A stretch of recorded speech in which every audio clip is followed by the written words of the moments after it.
नमस्कार दोस्तों, आपका स्वागत है 524 पर।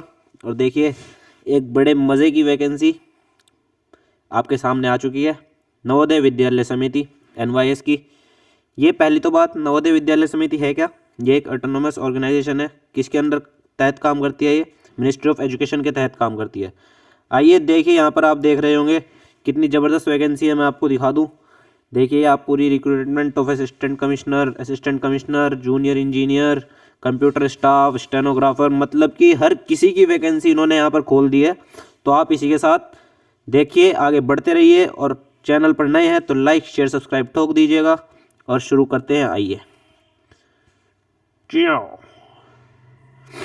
देखिए यहाँ पे क्या हुआ है, इन्होंने पोस्ट नेम दिया है असिस्टेंट कमिश्नर और assistant senior section audit, junior translation officer, junior engineer, stenographer. इनको इन्होंने किस कैडर में रखा है? HQ और RO में। इसी के साथ देखिए, जो फीमेल स्टाफ नर्स है, कैटरिंग असिस्टेंट है, जूनियर सेक्रेटरी असिस्टेंट है, इनके ऊपर सब पे हम बात करेंगे। ये रखे गए हैं JNV के अंदर। आइए चलिए देखिए, अब चलते हैं वैकेंसी की तरफ। देखिए यहाँ पर असिस्टेंट कमिश्नर में हम केवल बात करेंगे यहाँ पे अनरिजर्व्ड की, क्योंकि अनरिजर्व्ड का बड़ा गहरा हो रहता है कि कितनी होंगी।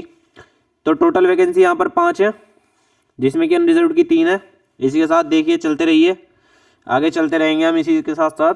देखिए यहाँ पे असिस्टेंट कमिश्नर की टोटल वैकेंसी जो ग्रुप A की पोस्ट है उसमें 2 हैं। उसके बाद जो फीमेल स्टाफ है उसमें यहाँ पे कितनी वैकेंसी रखी गई है? टोटल 82 रखी गई हैं फीमेल स्टाफ नर्स में। ये कौन सी कैटेगरी में आएगी? ग्रुप B में। देखिए ये आप देख रहे होंगे यहाँ पे 82। उसी के साथ assistant section officer group C, इसमें टोटल वैकेंसी 10 है। इसी के साथ ऑडिट असिस्टेंट ग्रुप C में टोटल वैकेंसी 11 है। जूनियर ट्रांसलेशन ऑफिसर में टोटल वैकेंसी 4 है। जूनियर इंजीनियर सिविल में ग्रुप C के लिए पोस्ट है, इसमें एक ही वैकेंसी अनरिजर्व्ड की। और स्टेनोग्राफर में टोटल 22 वैकेंसी है। देखिए मैं आपको बता दूं कि हम अभी सारी चीज़ के ऊपर एक एक करके डिस्कस करेंगे। वीडियो को आप लास्ट तक जरूर देखिएगा। ये वीडियो आपके लिए बहुत ज़्यादा महत्वपूर्ण रहेगी इस वैकेंसी को लेकर। बड़े टाइम के बाद इतनी ज़्यादा हैवी वैकेंसी निकाली जा रही है नवोदय विद्यालय समिति के द्वारा। देखिए कंप्यूटर ऑपरेटर की यहाँ पे 4 है और कैटरिंग असिस्टेंट की टोटल 87।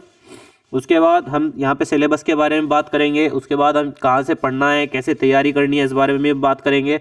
सभी पॉइंट्स को हम धीरे धीरे टच करेंगे, बस आपको टिके रहना है। कहते हैं ना, जो अंत तक टिकता है वही कर दिखाता है, जो अंत तक टिकता है वही कर दिखाता है। इसके साथ आपको अच्छी लगे तो अपने दोस्तों के साथ भी शेयर कीजिएगा। संपूर्ण जानकारी आपको यहाँ पे हम प्राप्त करा देंगे। देखिए जूनियर सेक्रेटरी असिस्टेंट की यहाँ पे ग्रुप C में निकाली है 622 वैकेंसी। देखिए कितना बड़ा नंबर होता है, 622। और junior secretary assistant group C में निकाली है टोटल 8। और इलेक्ट्रीशियन कम प्लम्बर में निकाली है ग्रुप C में 4, 273। इसी के साथ आप देख पा रहे हैं, चलते हम आगे, फिर लैब अटेंडेंट पे आ जाते हैं। यहाँ पे इन्होंने वैकेंसी निकाली है टोटल 142। फिर इसके बाद मैथ हेल्पर में 629, मल्टीटास्किंग स्टाफ में 23। इसके बाद देखिए, अब चलते हैं पोस्ट एलिजिबिलिटी और क्राइटेरिया पे। अभी हमने बात करी थी कि कितनी कितनी वैकेंसी उन्होंने निकाली है। देखिए जो असिस्टेंट कमिश्नर है उसमें मैक्सिमम क्वालिफिकेशन मांगी है मास्टर डिग्री इन ह्यूमैनिटीज़ और science commerce from a recognised board. इसी के साथ जो ये है पर्सन होल्डिंग है किसके? एनालॉगस पोस्ट और पोस्ट ऑफ प्रिंसिपल लेवल, इनके लिए भी। और इन्होंने साथ साथ इनका क्या दिया है, सैलरी पे भी दे दिया है कि इतनी पे उनकी लगभग रहेगी।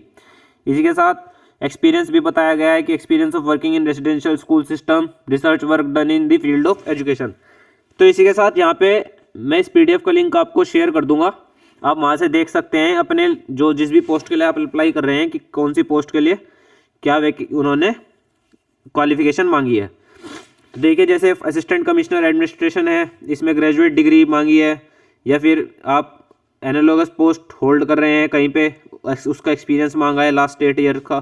फिर फीमेल स्टाफ है, इसमें 35 साल तक की उम्र है, पास सीनियर सेकेंडरी एग्जामिनेशन है। उसके बाद देखिए वर्किंग एक्सपीरियंस मांगा है। फिर असिस्टेंट सेक्शन ऑफिसर है, उसमें आप पास डिग्री होनी चाहिए। तो इसी तरह से धीरे धीरे इन्होंने सभी की अपनी वो दे दी है कि देखिए अब जैसे जूनियर ट्रांसलेशन ऑफिसर है, इसमें मास्टर डिग्री मांगी है रिकॉग्नाइज्ड यूनिवर्सिटी से, हिंदी और इंग्लिश, फिर मास्टर या फिर आपके पास जितनी भी यहाँ पे आपको दिख रही है, आप 2 मिनट के लिए वीडियो रोक सकते हैं और अपनी क्वालिफिकेशन देख सकते हैं कि आप इसके लिए एलिजिबल है या नहीं। इसके साथ चलिए देखिए आगे चलते हैं जूनियर इंजीनियर के लिए। जूनियर इंजीनियर सिविल पोस्ट में इन्होंने एक ही वैकेंसी रखी है जो हमने ऊपर देखी थी अनरिजर्व में, और डिग्री होनी चाहिए या फिर डिप्लोमा होना चाहिए सिविल इंजीनियर का, और 3 साल का अगर आपके पास डिप्लोमा है तो 3 साल का एक्सपीरियंस भी होना चाहिए साथ में काम करने का। देखिए 3 साल का एक्सपीरियंस जो होगा कैंडिडेट का वो होना चाहिए किस चीज़ में, सेंट्रल स्टेट गवर्नमेंट ऑटोनोमस या स्टैट्यूटरी ऑर्गेनाइजेशन में काम करने का। उसके बाद देखिए स्टेनोग्राफर की पोस्ट है यहाँ पे, जिसमें कि सीनियर सेकेंडरी स्कूल सर्टिफिकेट मांगा है इन्होंने स्टेनोग्राफर में। उसके बाद शॉर्ट स्पीड ऑफ 80 वर्ड्स पर मिनट मांगी है, टाइपिंग स्पीड मांगी है। तो इसके साथ इन्होंने बहुत सारी चीज़ें यहाँ पे देखिए बता रखी हैं कि स्टेनोग्राफर में क्या क्या चाहिए। उसके बाद देखिए चलते हैं कंप्यूटर ऑपरेटर पे। कंप्यूटर ऑपरेटर पे आप देख सकते हैं कि इन्होंने ये मांगी है degree from a recognised institute, फिर स्किल होनी चाहिए आपके पास डाटा एंट्री की, 1 year computer diploma recognition certificate होना चाहिए आपके पास। ये सब चीज़ें इन्होंने आपसे मांगी है। उसके बाद चलते हैं देखिए जूनियर सेक्रेटरी असिस्टेंट पे। एसेंशियल क्वालिफिकेशन यहाँ पे भी काफ़ी सारे, मतलब इन्होंने कुल मिला के आपसे अच्छी खासी मेहनत मांगी है कि आप इस पोस्ट के लिए जब भी एलिजिबल है, जो भी पोस्ट आप भर रहे हैं, कि जब आप उस लेवल का वहाँ तक सोच पा रहे हैं या उससे कई गुना ज़्यादा आप सोच सकते हैं, क्योंकि ये एक बच्चों के भविष्य की बात है। नवोदय विद्यालय समिति, यहाँ पे एक बच्चों का भविष्य का निर्माण किया जाता है, और वहाँ पे ये नहीं चाहेंगे कि कोई हम ऐसा कैंडिडेट हायर करें जिस पे लैक ऑफ नॉलेज हो। तो नॉलेज में इन्होंने कोई वो नहीं रखी है छूट।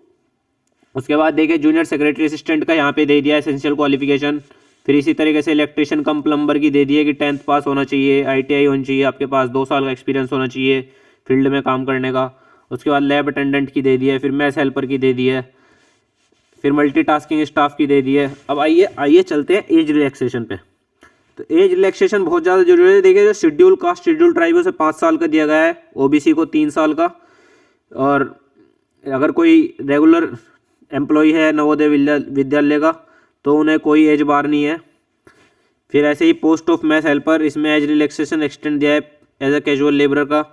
उसके बाद फिर मल्टीटास्किंग स्टाफ है तो उसमें भी कोई एज बार नहीं रख रखा है इन्होंने।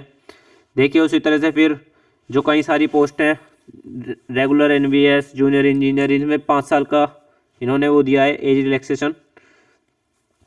उसके साथ ऐसे ही इन्होंने पर्सन ऑर्डिनरी डोमिसाइल हैं जो स्टेट जम्मू कश्मीर के, तो उन्हें भी 5 साल का एक्सपीरियंस दिया गया है, रिलैक्सेशन दिया गया है। पर्सन विद डिसेबिलिटी है तो जैसे SC ST में से हैं तो 15 साल का, OBC में है तो 13 साल, जनरल में है तो 10 साल।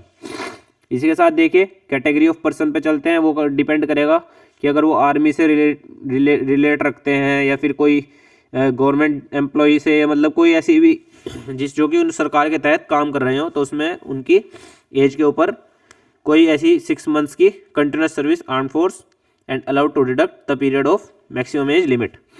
इसी के साथ आइए चलते हैं अब आगे। देखिए जो कट ऑफ रखी गई है of determining various eligibility criteria will be closing date for submission of online application. इसी के साथ चलते हैं फिर, देखिए चलते रहिए। AWS इकोनॉमिकली वीकर सेक्शन, इसके ऊपर इन्होंने बात करी है कि वही जो आपको पता है कि सारे क्राइटेरिया रहते हैं कि 8 लाख से बिलो इनकम है वो AWS में आ जाते हैं। उनके लिए आप कि 5 एकड़ का एग्रीकल्चर लैंड होना चाहिए, रेजिडेंशियल फ्लैट, इससे ये सब होना चाहिए। ये सब क्या करे गए, एक्सक्लूड करे गए हैं। इसके बाद देखिए आइए सीधा चलते हैं आपके मोड ऑफ सिलेक्शन। देखिए मोड ऑफ सिलेक्शन क्या रहेगा। जो कैंडिडेट शॉर्टलिस्ट करे जाएंगे वो कैसे कर जाएंगे, CBT कंप्यूटर बेस्ड टेस्ट के द्वारा, और एक इंटरव्यू रखा जाएगा पुट टुगेदर। जो ये सारी पोस्ट है किसकी, असिस्टेंट कमिश्नर की, असिस्टेंट कमिश्नर, जूनियर इंजीनियर की, इनके लिए एक छोटा सा ही मान लो कि एक इंटरव्यू रखा जाएगा, ठीक है। उसके बाद आइए चलते हैं आगे। ये सेंटर्स हैं कि इन सेंटर में आप भर सकते हैं, जैसे कि आप सभी देख पा रहे होंगे कि इन सेंटर्स को आप भर सकते हैं ताकि आपको आसानी रहे। आप यहाँ पे वीडियो को पॉज करके देख सकते हैं कि आपके आसपास का एरिया या सेंटर क्या है और उस हिसाब से भर सकते हैं फॉर्म को। आइए चलते हैं अब सिलेबस के बारे में। देखिए सिलेबस भी इन्होंने हर पोस्ट का अब हिसाब से दे रखा है। जैसे कि अब हम बात करते हैं कि असिस्टेंट कमिश्नर की पोस्ट की बात कर लेते हैं। तो इसमें इन्होंने दे रखा है reasoning and numerical ability 10 number की होनी चाहिए, 10 नंबर मार्क्स होने चाहिए। उसके बाद लैंग्वेज कॉम्पिटेंस टेस्ट दे रखा है जो कि जनरल इंग्लिश और हिंदी का होता है, 20 क्वेश्चन दे रखे हैं, 20 टोटल मार्क 20। इस तरह से इन्होंने जनरल अवेयरनेस का दे रखा है। फिर एकेडमिक और रेजिडेंशियल एस्पेक्ट की दे रखी है कि ये सब चीज़ें पूछी जाएंगी, तो इसमें 50-50 का इस तरीके से इन्होंने पूरा 150 नंबर का ये पेपर बनाया है। इसी प्रकार से इन्होंने हर पोस्ट के लिए देखिए यहाँ पे दे रखा है कि मतलब आप इस पोस्ट पे वो कर सकते हैं। इसी की मैं आपको लिंक शेयर कर दूंगा इस पीडीएफ का, आप वहाँ से इस पीडीएफ को डाउनलोड कर लो और अपना जो भी पोस्ट आप भर रहे हैं उस पोस्ट के लिए आप यहाँ से देख सकते हैं कि हमें क्या क्या पढ़ना है। अब फॉर एग्जांपल देखिए ये है पोस्ट जूनियर इंजीनियर सिविल की, हालांकि एक ही वैकेंसी है, पर इसमें देखिए इन्होंने 100 नंबर का पेपर रखा है, रीजनिंग एबिलिटी 10 नंबर की है, जनरल अवेयरनेस 10 नंबर की है। तो मतलब ये मान के चलिए अगर आपको ये पेपर क्लियर करना है तो अगर आप जनरल अवेयरनेस से ज़्यादा अवेयर भी नहीं है तब भी आप इस पेपर को निकाल सकते हैं। देखिए सब्जेक्ट नॉलेज मांगी है फिर इन्होंने, और tendering of GFR detail syllabus, फिर लैंग्वेज टेस्ट मांगा है इन्होंने, फिर बेसिक नॉलेज मांगी है कंप्यूटर की। तो बहुत आसान पेपर है एक तरीके से। देखिए 60 नंबर का तो आपका सिविल का ही आ गया। उसके बाद फिर देखिए रीजनिंग एबिलिटी 10 नंबर की आ गई यहाँ पे फॉर एग्जांपल। फिर आपका यहाँ पे लैंग्वेज टेस्ट आ गया 10 नंबर का, बेसिक नॉलेज आ गई, कंप्यूटर अवेयरनेस का ही रहता है बच्चों को, अवेयरनेस का इन्होंने कुछ ज़्यादा ऐसा खास इसमें इतना बड़ा मार्क्स नहीं दिया है। फिर इंटरव्यू दिया है इन्होंने कि स्टेज 2 इंटरव्यू की रहेगी इसके अंदर। इसी तरह से इन्होंने सभी का अलग अलग दे रखा है, लगभग सभी का सेम ही है, कोई ज़्यादा खास वो नहीं है। कोई अगर किसी पर्सनलाइज पोस्ट है तो उसके लिए उसकी स्पेशलाइजेशन की नॉलेज मांगी है। आइए चलते हैं अब थोड़ा सा और आगे चलते हैं। अब देखिए हाउ टू अप्लाई कैसे करना है, ये क्वेश्चन बड़ा रहता है कि हम इसे अप्लाई कैसे करें। देखिए आप इस साइट पे जा सकते हैं www.navodaya-government.in पे, और इसी फिर आप यहाँ पे क्या करें, कोई और मोड नहीं है, फिर have a valid and operative personal email ID होनी चाहिए आपकी। ये देखिए यहाँ पे इन्होंने साफ साफ मेंशन कर दिया है। फिर किसी भी सर्कमस्टांस के अंदर candidate should share mention email ID, किसी को नहीं शेयर करेगा। उसके बाद फिर जैसे ये है कि as per instructions content in the application form, login ID, email, password, ये सब आप किसी के साथ शेयर नहीं करेंगे। और एक बार फी डिपॉजिट हो गई तो वो रिफंडेड नहीं होगी किसी भी सर्कमस्टांस में। देखिए अब इन्होंने फ़ीस भी यहाँ पे दे रखी है, तो आइए फ़ीस के ऊपर भी बात कर लेते हैं। तो इन्होंने देखिए 1500 रुपये यहाँ पे फ़ीस रखी है, किसके लिए, जो ए ग्रेड पोस्ट थी। फिर फीमेल स्टाफ नर्स के लिए इन्होंने रखी है 1200, और जो केवल लैब अटेंडेंट, मैथ हेल्पर और मल्टीटास्किंग स्टाफ को छोड़ के जो बची हुई सारी पोस्टें उनकी रख दी है 1000, 1200 हो गई, 1500 हो गई। उसके बाद जो ये 3 रह गई, लैब अटेंडेंट, मैथ हेल्पर और मल्टीटास्किंग स्टाफ, इनकी रख दी है 750। तो आइए अब चलते हैं और थोड़ा सा आगे देख लेते हैं। भाई इन्होंने सभी बता रखा है कि आप इस तरह से प्रिंट आउट निकाल सकते हैं, इस तरह से भर सकते हैं अपनी क्वालिफिकेशन वगैरह, ये सब चीज़ें। इसके बाद जो बहुत इम्पोर्टेंट बात अब अंत में हम आपके साथ करेंगे वो है ये। देखिए रजिस्ट्रेशन ओपन हो गए थे 12/1 में, क्लोज हो जाएंगे 10 फरवरी में, और फी डिपॉजिट जो रहेगी वो रहेगी 12/1 से ओपन होकर 10/2 तक, जिस दिन फॉर्म खुलेगा उस दिन से उस दिन तक। और जो टेंटेटिव डेट है कंप्यूटर बेस्ड टेस्ट की वो रहेगी मार्च का मंथ 9/3 से 11/3 के बीच में, 9/3 से 11/3 के बीच में। देखिए आप चैनल पर नए हैं तो लाइक शेयर सब्सक्राइब जरूर ठोकिएगा, क्योंकि इसी तरह से हम आपके लिए अलग अलग पेपर्स की जानकारी लाते रहेंगे। और इसी के साथ हमने एक सीरीज़ भी शुरू कर रखी है साथ में स्टेट्स की, आप वहाँ से स्टेट्स के बारे में जानकारी ले सकते हैं। और बहुत सारे ऐसे ही कार्य हम करते रहेंगे आपके लिए, बढ़ते रहेंगे। बस आपके प्यार की और आपके साथ की भी ज़रूरत पड़ेगी। और आपको कोई दिक्कत डाउट लगता है तो आप कमेंट बॉक्स में करिए, आपको उसका उत्तर जरूर अवश्य मिलेगा समय से पहले। चिंता मत कीजिएगा बिल्कुल भी, बस पढ़ना है, मन लगाकर पढ़ना है। देखिए अब इन्होंने कुछ इंस्ट्रक्शन दिए हैं कैंडिडेट्स के लिए पेपर को लेकर, आइए इन पे भी देख लेते हैं, चर्चा कर लेते हैं।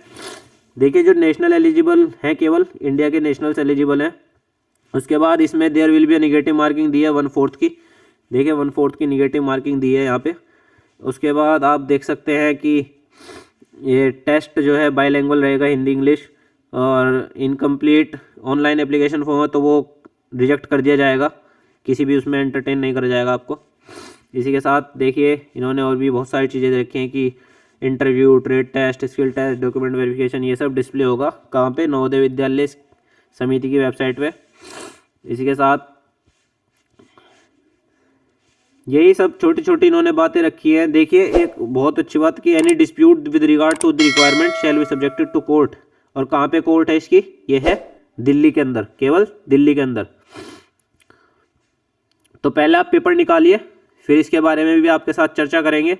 जैसे इसका पेपर होगा तुरंत उसके बाद आपके लिए कि आपको कैसे कैसे करना है, कैसे कैसे अप्लाई करना है, और उसके बाद हम इस बारे में चर्चा करेंगे। तो आशा करता हूँ आपको आज की ये वीडियो काफ़ी हेल्पफुल रहेगी। देखिए बुक्स के बारे में बात कर लेते हैं। तो मैं आपको बुक्स के बारे में बता दूं, साथ साथ ही जो बुक्स हैं आप इसमें, जैसे कि अभी हम एक पेपर ले लेते हैं फॉर एग्जांपल, ये हम एक पेपर ले लेते हैं किसका, मैथ्स हेल्पर का ले लेते हैं। मैथ्स हेल्पर में भी सभी चीज़ें हैं।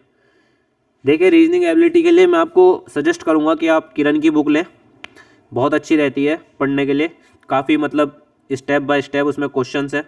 जनरल अवेयरनेस में आप ले सकते हैं मेड इजी की बुक ले सकते हैं, ब्लू कलर की बुक आती है जनरल अवेयरनेस में, वो ले सकते हैं। और काफ़ी अच्छी बुक है, उसमें सभी ऑलमोस्ट टॉपिक्स टच करे हुए हैं उन्होंने बहुत अच्छी तरीके से। फिर देखिए अब ये इंग्लिश के लिए मैं आपको सजेस्ट करूँगा कि आप इसमें ऐसी बुक लें जिसमें कि आपको सभी चीज़ मिल जाए। जैसे कि किरण की बुक है, इसमें भी स्टेप बाय स्टेप है। और मैथ में आप राकेश यादव सर की बुक ले सकते हैं, मैथ जिनके पेपर में मैथ भी आ रहा है। उसके बाद जैसे कि हम कंप्यूटर की बात करें तो कंप्यूटर में आप कोई भी 10th लेवल तक की बुक्स आप पढ़ सकते हैं, उससे ही आपको सभी लगभग नॉलेज मिल जाएगी।